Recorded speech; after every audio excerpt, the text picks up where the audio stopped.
بسم الله الرحمن الرحيم. الحمد لله والصلاة والسلام على رسول الله وعلى آله وصحبه ومن والاه، أما بعد. فأيها الإخوة الكرام، يقبل علينا شهر عظيم وهو شهر القرآن الكريم. أنزل الله عز وجل في هذا الشهر الكريم أفضل كتبه على أفضل أنبيائه ورسله. هذا الكتاب القرآن العظيم وأفضل الكتب السماوية، وأنزله سبحانه وتعالى على أفضل أنبيائه ورسله عليهم السلام، وأنزله في أفضل الليالي. إنا أنزلناه في ليلة القدر، وأنزله في أفضل الشهور شهر رمضان الذي أنزل فيه القرآن. هذا القرآن العظيم يوجهنا إلى شيء مهم في هذا الشهر الكريم، ألا وهو الرجوع إلى الله عز وجل والابتهال إليه. أنتم تعلمون جاءت في كتاب الله عز وجل آيات في بدايتها يسألونك يسألونك يسألونك يسألونك، ثم الجواب يقول قل يسألونك عن الأهلة قل هي مواقيت للناس والحج، ويسألونك عن اليتامى قل إصلاح لهم خير، ويسألونك عن المحيض قل هو أذى فاعتزلوا النساء في المحيض، ويسألونك ماذا ينفقون قل العفو. فبعد ذلك قل يعني أجب أنت أيها الرسول صلى الله عليه وسلم، أجبهم كذا وكذا. لكن لما جاءت الآية التي هي آية الدعاء، فسبحان الله ما قال عز وجل قل. نكتة مهمة أيها الأخوة، انتبهوا لها.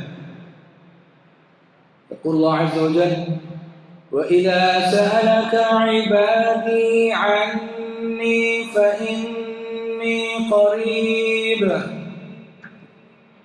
ما قال هنا قل فإني قريب، لا، لم يجعل فراغا بين هذا وبين ذاك.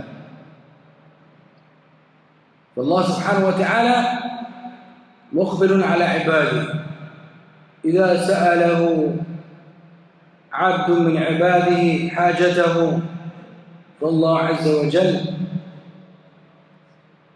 يجيبه إجابة فورية. وإذا سألك عبادي عني فإني قريب أجيب دعوة الداعي إذا دعاني فليستجيبوا لي وليؤمنوا بي لعلهم يرشدون. وهذه الآية آية الدعاء جاءت في وسط أحكام الصيام. بدأت الأحكام والأمور المتعلقة بقول عز وجل، والأمور المتعلقة بالصيام بقول عز وجل يا أيها الذين آمنوا كتب عليكم الصيام.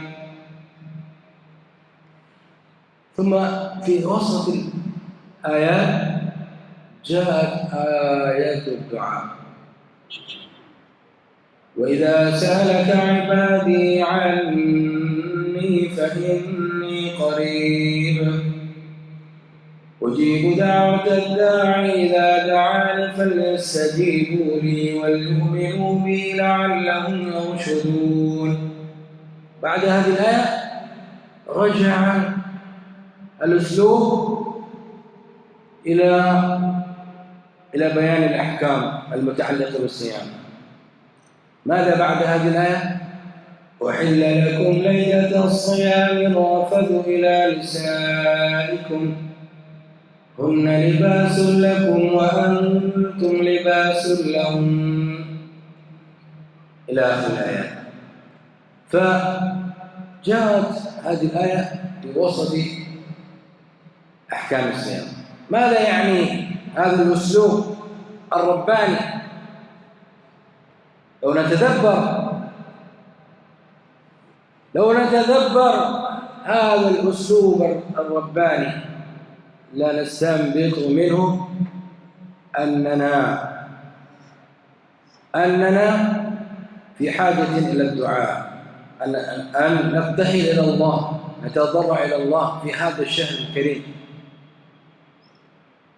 ولا نقصر في الدعاء.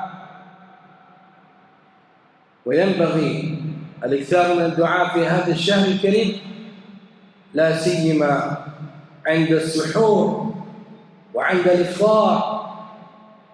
3 لا ترد دعوتهم، 3 لا ترد دعوتهم: دعوة المسافر، ودعوة الصائم حين يفطر، وفي رواية حتى يفطر، ودعوة الوالد على ولده. وسئل رسول الله صلى الله عليه وسلم: أي الدعاء أسمع؟ فقال عليه الصلاة والسلام: جوف الليل الأخير ودبر الصلاة المكتوبات، أو كما قال عليه الصلاة والسلام. كلنا نكون مستيقظين عند السحور في آخر الليل.